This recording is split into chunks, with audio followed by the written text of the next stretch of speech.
नमस्कार साथियों, मैं बालमुकुंद धुरिया।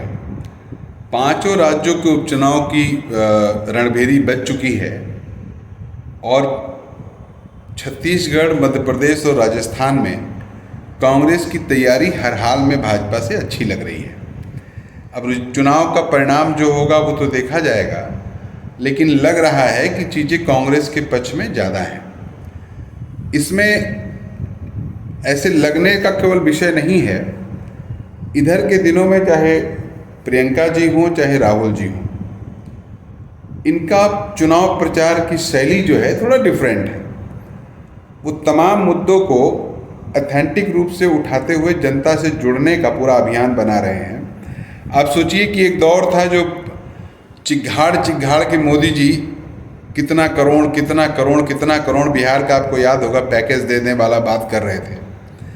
वहीं राहुल गांधी हों या प्रियंका गांधी, जमीन से जुड़े और आदमी से सीधे जुड़े हुए सवालों पे बहुत ही शालीनता से बात कर रहे हैं। अभी मैं छत्तीसगढ़ की एक रैली देख रहा था जिसमें बघेल साहब भी अपनी बात कह रहे हैं और उसी शालीनता से, जहां बघेल साहब छत्तीसगढ़ी भाषा में संबोधित कर रहे हैं, उसी शालीनता से राहुल गांधी जी एक एक मुद्दे विथ एग्जाम्पल जनता से बात करके इंटरेक्ट होने की कोशिश कर रहे हैं।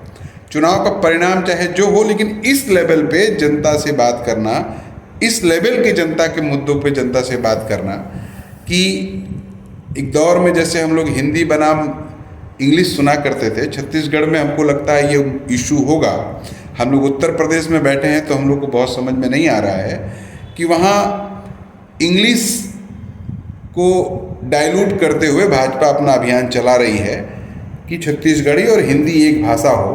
लेकिन अच्छा लगा राहुल गांधी जब कहते हैं कि हमारे बच्चे छत्तीसगढ़ी पढ़ें और हिंदी पढ़ें, और जो भाजपा के जितने भी नेता हैं उनके बच्चे जाके विदेश में पढ़ें और इंग्लिश पढ़ें। तो ये बहुत ही आम जनता की बात है जो जनता को सीधे समझ में आ रही है। सुनने में अच्छा लग रहा है। आप भी जरा सुनिए राहुल जी को, अच्छा लगेगा। 5 साल पहले आप लकेरी से कि किसान के ऋण माफी करबो, 2500 रुपये क्विंटल धान देबो, 400 यूनिट तक की बिजली बिल हाफ करबो, 4000 प्रति मानक बोरा के दर से तेंदू पत्ता खरीदबो। सब काम हो इसकी नहीं मोल बता दो। 2500 केरी से 2640।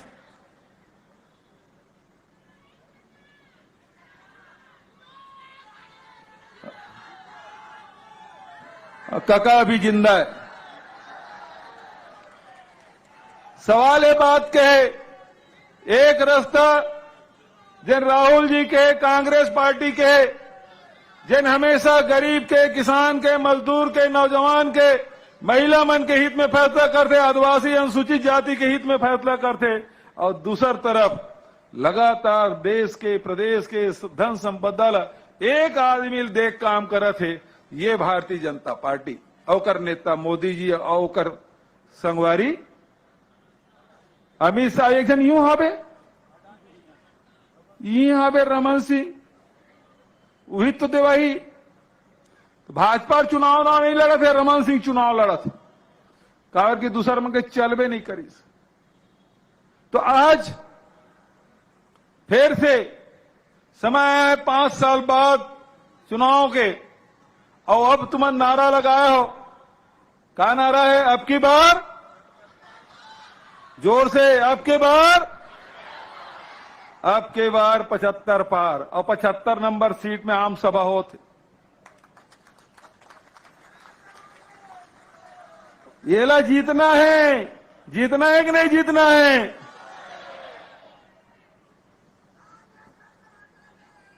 हाँ, पूरा राजनांदगांव जिला में एक ठक भाजपा की सीट रही गिरी से, वो करगल नींदना है। तो आज आपसे मैं कहना चाहता हूं, 5 साल आपके सेवा करें, सुख में, दुख में, संकट में, हर स्थिति में आपके साथ खड़े रहें। कोरोना काल में भी हमारी सरकार है 3 महीना का राशन एडवांस में सबके घर पहुंचाए काम करीस। ऑक्सीजन नहीं मिला से देश में, दिल्ली राजधानी में, लेकिन छत्तीसगढ़ में ऑक्सीजन की कमी नहीं हुई। यहाँ ले महाराष्ट्र, यहाँ ले मध्य प्रदेश, यहाँ ले पंजाब, राजस्थान, यूपी, सब जगह यहाँ ऑक्सीजन भेजे काम करे। और राजनांदगांव के जनता ला, यहाँ के कार्यकर्ता मल्ल में बधाई देना चाहता हूं, मल्ल में प्रणाम भी करता हूं। प्रदेश दूसर प्रदेश के जब लॉकडाउन हुई, पैदल चल के आए तो बाघ नदी बॉर्डर में यहाँ के कार्यकर्ता मन, यहाँ के अधिकारी कर्मचारी मन, यहाँ के जनप्रतिनिधि मन, यहाँ के समाज सेवी मन न केवल वो यात्री मन के भोजन की व्यवस्था करीस, न केवल कर्मन के दवाई की व्यवस्था करीस, चप्पल जूता तक के व्यवस्था करके वो यदि उड़ीसा जाना चाहते तो बॉर्डर तक पहुंचाए काम करे, झारखंड और उत्तर प्रदेश जाना चाहते तो वो बॉर्डर तक पहुंचाए काम करे। ओकर स्थिति में राजनांदगांव के सबो जनता में नमन करत हूं, प्रणाम करत हूं। सब साथ में लेके काम करें, कोरोना जैसे महामारी ला भी हम परास्त करे रहे। तो आज हमें लड़ाई लड़ना है। घोषणा के बाद तो राहुल जी करी, मैं ओकर बात नहीं कहा, लेकिन एक बात कहना चाहता हूं, ये मन डबल इंजन के सरकार है कि थे 2013 के पहले 14 के पहली मनमोहन सिंह जी प्रधानमंत्री रही से, तब तुम्हार धान 80 लाख मीट्रिक टन खरीदी होत रही से। मनमोहन सिंह जी प्रधानमंत्री रही से तो कोनो साल 50 और 100 रुपया बोनस भी मिल जाती रही से धान में। लेकिन जैसे डबल इंजन की सरकार बनी, वहां मोदी जी और यहां रमन सिंह जी, वो इसका बोनस देना बंद। चुनाव साल में बोनस और 3 साल कोनस। और बाद 15 क्विंटल के जगह 10 क्विंटल। बहनी मंसूरता करो, पहले 35 किलो चाउर मिलत रही से, जैसे डबल इंजन की सरकार बनी 7 किलो कर दी। लेकिन हम पिछले समय कह रहे हैं कि हमारी सरकार बनाओ, हम 2500 रुपए में खरीदे करबो, रमन सिंह जी नहीं दे 2 साल के बोनस तेनोल देबो। विधानसभा में रमन सिंह जी किथे सवाल करी मोर से, मैं जिन वादा कर रहे हैं तेन 2 साल के बोनस ला कब देबे। मैं कि तो लाज तक नहीं लागे डॉक्टर, ते वादा करे थे मैं दू। लेकिन फिर भी चूंकि किसान के बात थे, प्रधानमंत्री में चिट्ठी लिखे बोनस लगते बंद करे है। 2014 से बंद है पूरा हिंदुस्तान में बोनस देना। ते 2 साल के बोनस देकर अनुमति भर दे का प्रतिबंध ते लगाया है, वो प्रतिबंध ला हटा दे। मैं ये मंच के माध्यम से आप लोग विश्वास दिलाता हूं कि जैसे प्रतिबंध हटी 2 साल के बोनस किसान लग मिली।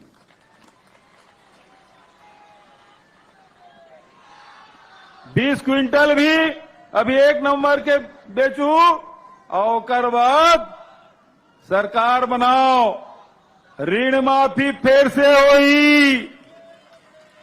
ऋण माफी फिर से होना चाहिए कि नहीं होना चाहिए? लेकिन भाजपा वाला मन के पेट में पीड़ा होते हैं। हुए रमन सिंह की थे, जब किसान के हालत सुधर गए काबर ऋण माफी कर था। लेकिन मैं सवाल पूछता हूं कि हमन तो राहुल जी की सिपाही हैं। राहुल जी कहते किसान ला मजबूत करो, ऋण माफी करो, ओकर उपज की कीमत दो। और एक तरफ मोदी जी की सरकार है, भारतीय जनता पार्टी की सरकार है, 14.5 लाख करोड़ रुपया उद्योगपति मन के माफ कर दी। 14.5 लाख। एक बार भी कोनो भाजपा वाला मन कहे कि ओकर लो जब माफ करा था तो किसान के भी माफ कर दे। ये मन है किसान के हित में कभू नहीं आ सका है।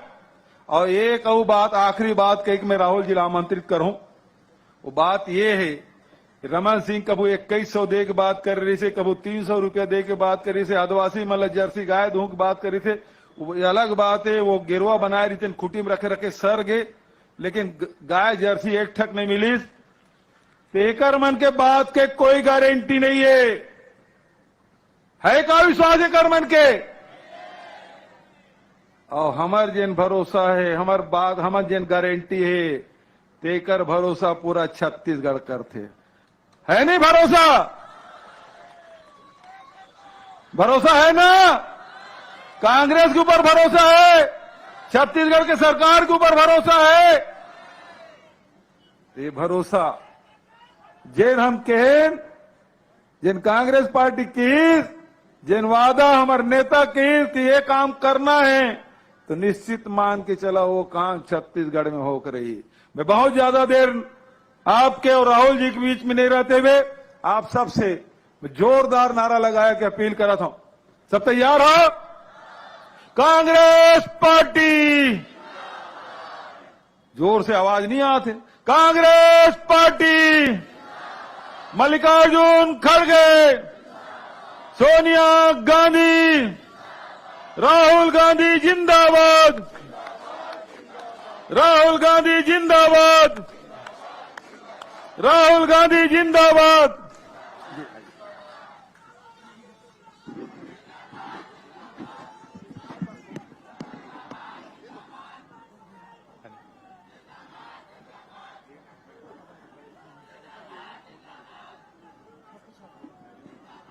भूपेश बघेल जी, साहू जी, चरणदास महंत जी, स्टेज पे कांग्रेस पार्टी के वरिष्ठ नेता,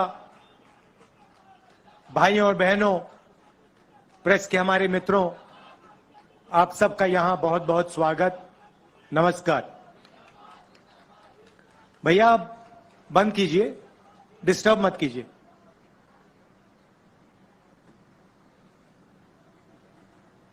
पांच साल पहले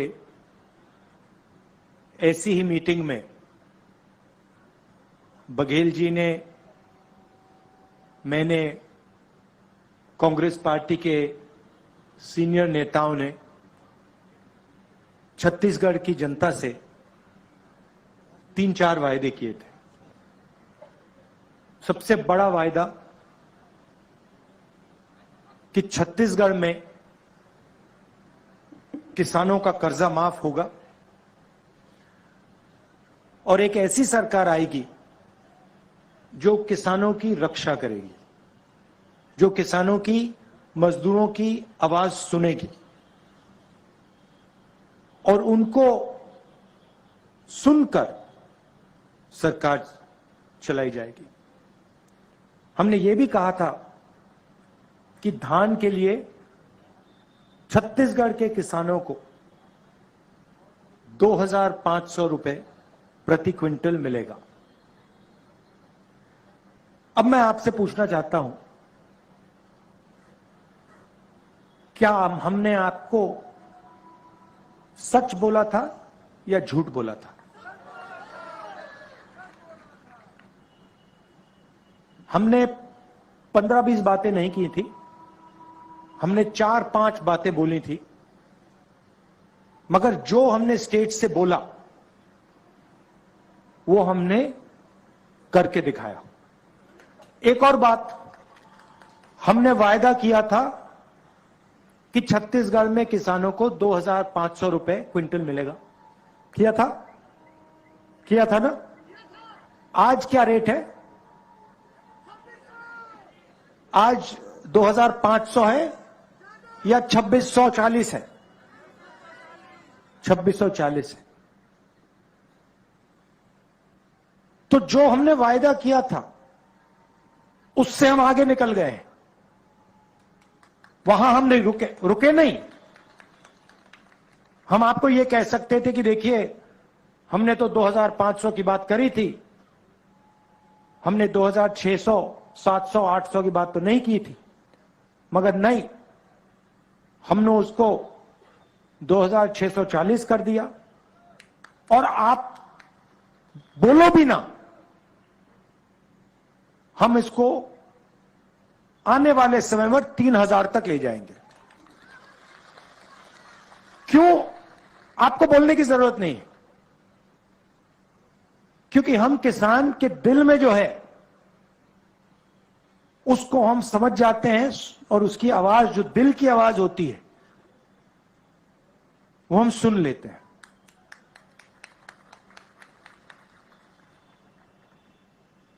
आज सुबह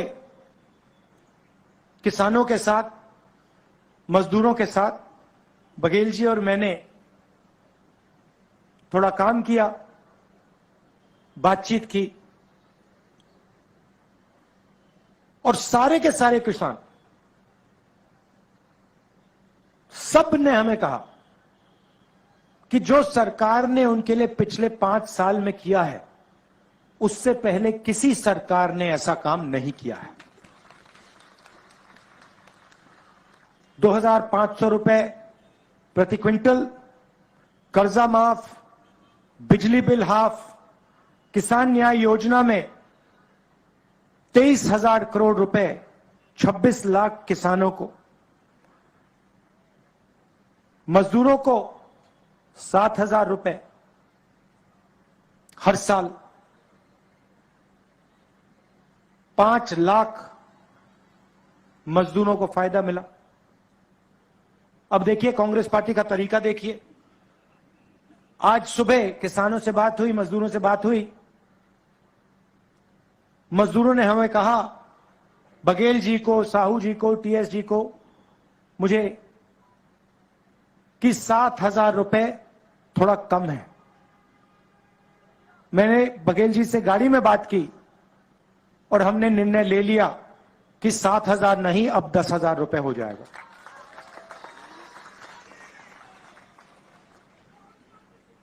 और छत्तीसगढ़ के किसान, सारे किसानों को मैं कहना चाहता हूं, पिछली बार हमने कर्जा माफी का वायदा किया था, वो वायदा हमने पूरा किया, और इस बार भी हम कर्जा माफी का वायदा कर रहे हैं और हम आपका कर्जा माफ कर देंगे।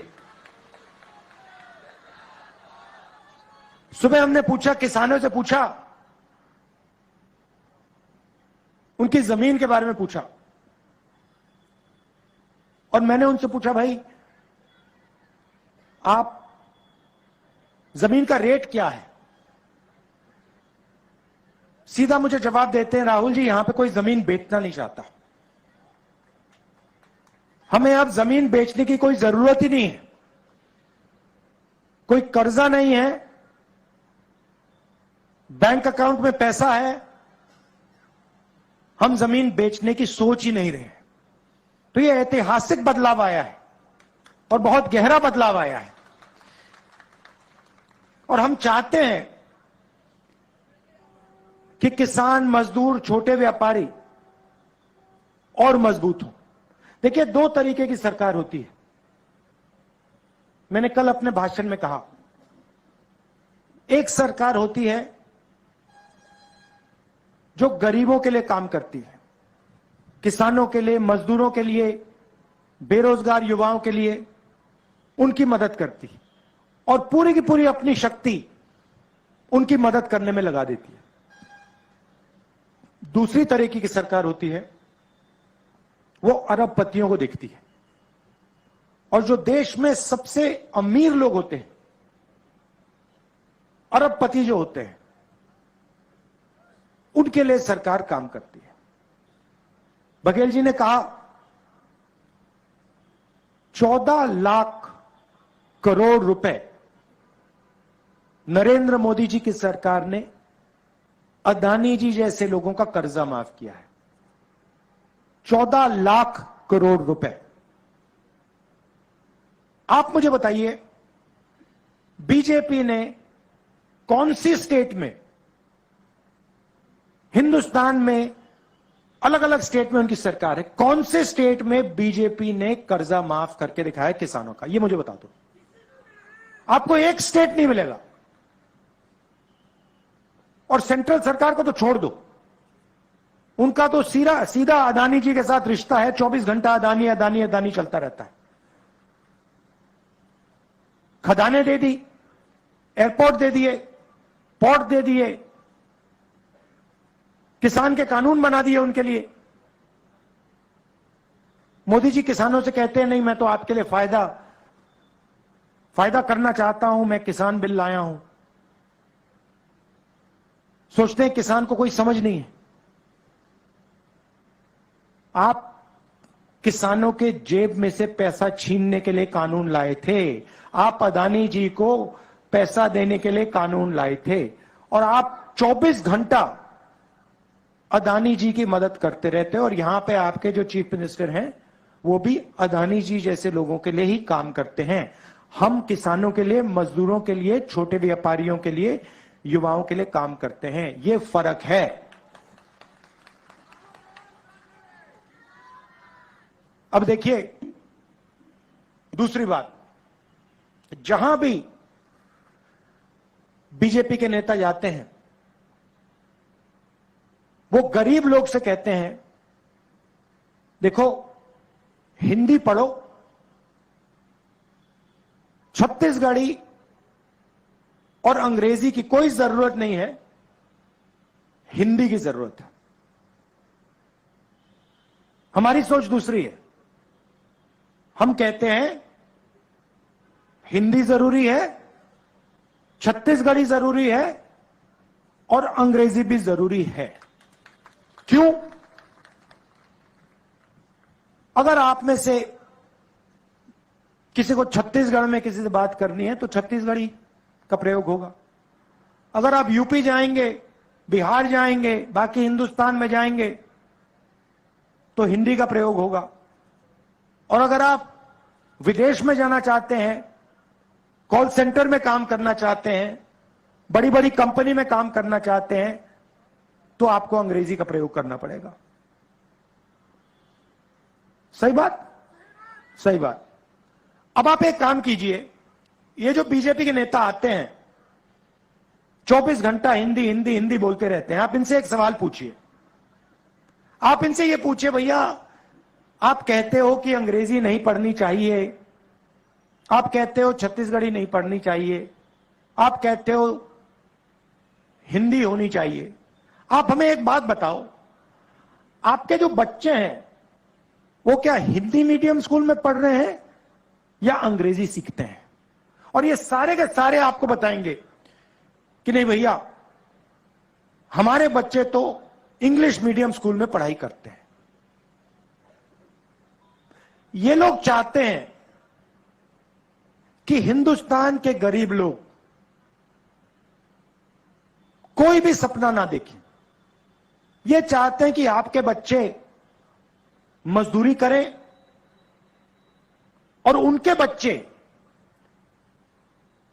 अंग्रेजी में बात करें, विदेश जाएं, बड़ी बड़ी कंपनियां चलाएं, कॉल सेंटर में काम करें, इंजीनियर बने, डॉक्टर बने।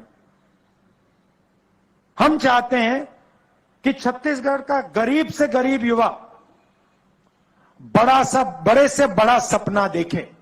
अगर उसे इंजीनियर बनना है, अमेरिका में जाके काम करना है, कॉल सेंटर में काम करना है, लॉयर बनना है, डॉक्टर बनना है, उसके पास सारे के सारे हथियार हों।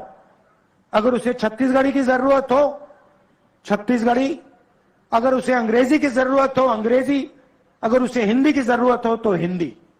यह हमारी सोच है। और इसीलिए पूरे छत्तीसगढ़ में हमने तकरीबन 400 में आत्मानंद इंग्लिश मीडियम स्कूल खोले हैं।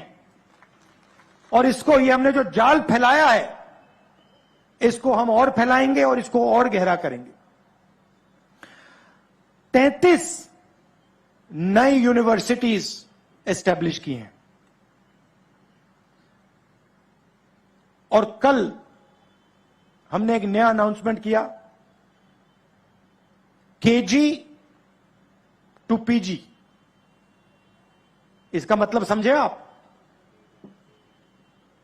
समझे केजी टू पीजी का मतलब क्या है? इसका मतलब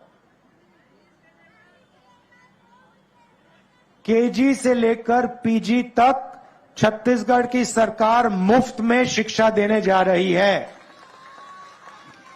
ये लोग, बीजेपी वाले लोग, स्कूल को, कॉलेज को, अस्पताल को प्राइवेटाइज कर रहे हैं। जैसे बघेल जी ने अभी कहा, बचाने वाली सरकार या बेचने वाली सरकार?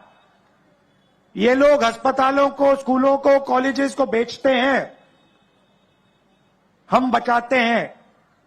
इसीलिए छत्तीसगढ़ में सरकारी स्कूल, सरकारी कॉलेज, सरकारी यूनिवर्सिटी में छत्तीसगढ़ के किसी भी युवा को 1 रुपया नहीं देना पड़ेगा, मुफ्त में आपकी शिक्षा होगी।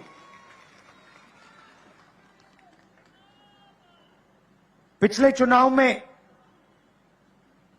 आदिवासियों से हमने तेंदुपत्ता का वायदा किया था, कहा था कि 4,000 रुपए में 1 बैग तेंदुपत्ता का खरीदा जाएगा।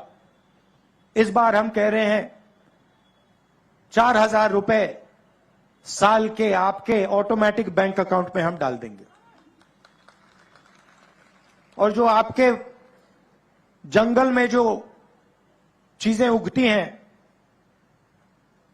तेंदुपत्ता, इमली, इनके लिए हम 10 रुपए एक्स्ट्रा एमएसपी में डाल देंगे। भाई और बहनों, एक और बहुत बड़ा मुद्दा है, और शायद वो हिंदुस्तान की राजनीति के लिए, हिंदुस्तान के प्रगति के लिए सबसे बड़ा मुद्दा है।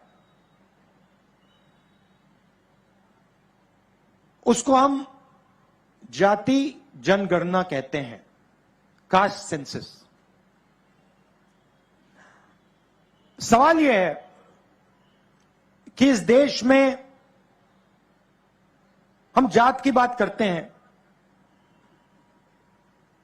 मगर किसी को नहीं मालूम कि कौन सी जात की कितनी आबादी है। कोई नहीं जानता। अगर मैं आपसे पूछूं, भाई हिंदुस्तान में ओबीसी वर्ग के कितने लोग हैं, यहां पे हजारों लोग हैं, आप जवाब नहीं दे पाओगे। चलो पूछता हूं, हिंदुस्तान में ओबीसी वर्ग के लोग कितने हैं? कोई बता सकता है? देखिए सन्नाटा छा गया, कोई नहीं जानता। मोदी जी 24 घंटा ओबीसी ओबीसी ओबीसी करते रहते हैं, मगर इस देश को यह नहीं मालूम कि ओबीसी कितने हैं, आदिवासी कितने हैं, दलित कितने हैं, और आदिवासी के अंदर, दलित के अंदर अलग अलग कितनी जाति हैं और उनकी आबादी कितनी है। अब आप पूछोगे भैया इसकी क्या जरूरत है? बीजेपी के लोग कहते हैं भैया क्या जरूरत है, देश को क्यों पता लगे ओबीसी कितने हैं? मैं आपको बताता हूं। अगर हम भागीदारी की बात करते हैं, अगर हम देश की हिस्सेदारी की बात करते हैं, तो हमें पता लगाना पड़ेगा कि अलग अलग जातों में कितने लोग हैं। मैं उदाहरण देता हूं आपको। हिंदुस्तान की सरकार को एमपी नहीं चलाते। लोग सोचते हैं कि भाई लोकसभा और राज्यसभा के मेंबर ऑफ पार्लियामेंट हिंदुस्तान की सरकार को चलाते हैं, मगर जो सच्चाई जानता है वो आपको 1 मिनट में कह देगा कि हिंदुस्तान की सरकार को 90 आईएएस के ऑफिसर्स चलाते हैं। आप सिर हिला रहे हैं, सही बोला ना मैंने? मतलब 90 लोग हैं जो इस देश की सरकार को चलाते हैं। उनको हम secretary to government of India कहते हैं। सबसे बड़ा अफसर होता है कैबिनेट सेक्रेटरी, और उसके नीचे 90 अफसर होते हैं secretary to government of India. ये लोग हिंदुस्तान की सरकार चलाते हैं। कैसे चलाते हैं? मनरेगा में कितना पैसा जाता है ये निर्णय लेते हैं।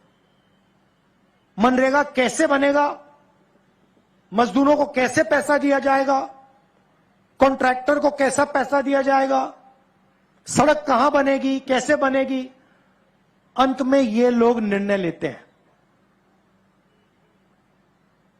तो सवाल यह है, अगर सचमुच में ओबीसी की भागीदारी है, या दलितों की भागीदारी है, या आदिवासियों की भागीदारी है, तो इन अफसरों में भी ओबीसी की, दलितों की, आदिवासी अफसर होंगे, होने चाहिए। और कम से कम अगर देश में मान लो 50% ओबीसी हैं, तो 90 में से 50% ओबीसी होने चाहिए। तब हम कह सकते हैं हां भैया ओबीसी की भागीदारी है। और 90 में से मान लो दलितों की 15% आबादी है, तो 15% दलित होने चाहिए। और मान लो हिंदुस्तान में 15% आदिवासी हैं, तो 15% उसमें आदिवासी होनी चाहिए। तो फिर हम कह सकते हैं हां भैया आदिवासी भी शामिल हैं, दलित भी शामिल हैं, ओबीसी भी शामिल हैं। और जब हिंदुस्तान का बजट बांटा जाता है, लाखों करोड़ रुपए बांटे जाते हैं, तो उसमें ओबीसी की भी आवाज है, दलित की भी आवाज है, आदिवासी की भी आवाज है, जनरल की भी आवाज है। अब सच्चाई सुनिए, 90 अफसर हैं, 90 में से 3 अफसर ओबीसी से आते हैं। आदिवासियों की बात करते हैं, 90 में से 3 आदिवासी हैं, 3 ओबीसी हैं। और मजा वहां नहीं बंद खत्म होता। अगला सवाल यह है कि ठीक है, ये जो ओबीसी अफसर हैं, ये जो 3 हैं, ये बजट में कितने पैसे का निर्णय लेते हैं?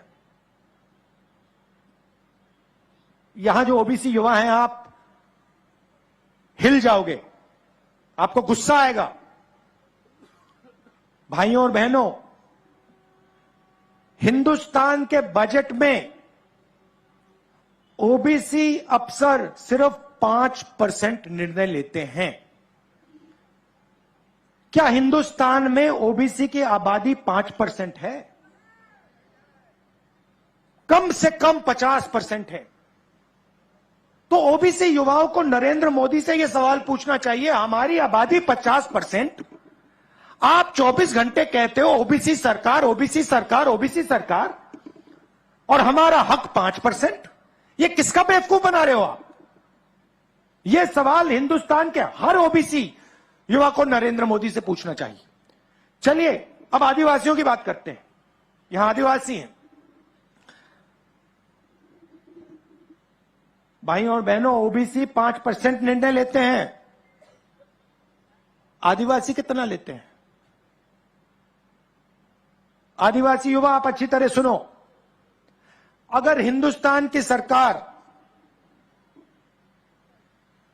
100 रुपए खर्च करती है, तो हिंदुस्तान के आदिवासी अफसर 100 में से 10 पैसे का निर्णय लेते हैं। ओबीसी 5% और आदिवासी 0.1% निर्णय लेते हैं। और सुनना है तो दलित 1% निर्णय लेते हैं। इसीलिए जाति जनगणना की जरूरत है। हम जानना चाहते हैं कि इस देश में ओबीसी 5% निर्णय ले रहे हैं, उनकी आबादी क्या 5% है या 50%? और अगर 50% है, तो नरेंद्र मोदी जी की सरकार में जो हो रहा है वो सरासर अन्याय है। इसीलिए कांग्रेस पार्टी अपनी मीटिंग में कह रही है, मैं कह रहा हूं, बघेल जी कह रहे हैं, खारगे जी कह रहे हैं, कि कांग्रेस पार्टी ने जो जनगणना की थी, जाति जनगणना की थी, आंकड़े आपके पास हैं मोदी जी, उनको आप पब्लिक कर दीजिए। देश के आदिवासियों को, दलितों को, पिछड़ों को आप बता दीजिए उनकी आबादी कितनी है। डरने की क्या जरूरत है? नरेंद्र मोदी जी यहां आते हैं, लंबे लंबे भाषण देते हैं, कहते हैं मैं ओबीसी हूं, मगर यह नहीं कह सकते कि भैया मैं ओबीसी हूं, मैं जानना चाहता हूं कि इस देश में मेरे जैसे ओबीसी कितने हैं। यह नरेंद्र मोदी की नहीं कहते। क्यों नहीं कहते? क्योंकि ओबीसी के लिए काम ही नहीं करते, वो अदानी जी के लिए काम करते हैं। और अगर उन्होंने कह दिया, गलती से भी कह दिया कि भैया जाति जनगणना होनी चाहिए, तो जो वो अदानी जी के जेब में डाल रहे हैं वो नहीं डाल पाएंगे। तो हमने तो निर्णय ले लिया है, जैसे ही हमारी सरकार दिल्ली में आएगी हम उसी दिन जाति जनगणना का काम शुरू कर देंगे। और यहां पे छत्तीसगढ़ में हमारी सरकार आएगी तो जाति का सेंसस उसी दिन छत्तीसगढ़ में शुरू हो जाएगा। कर्नाटक में शुरू हो गया है, राजस्थान में शुरू हो गया है, यहां पे भी हम काम शुरू कर देंगे। यह मैं आपसे कहना चाहता था। और जाति जनगणना के बाद पिछड़ों का, दलितों का, आदिवासियों का एक नया चैप्टर लिखा जाएगा। उनकी प्रगति के लिए, उनके विकास के लिए ऐतिहासिक काम शुरू हो पाएगा। आप सब यहां आए, इसके लिए दिल से बहुत बहुत धन्यवाद। नमस्कार, जय हिंद।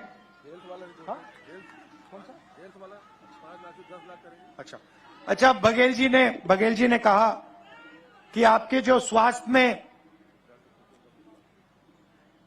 जो आपको इंश्योरेंस मिलता है 10 लाख रुपए, 5 लाख रुपए मिलता है, उसको हम 10 लाख रुपए का करने जा रहे हैं। धन्यवाद।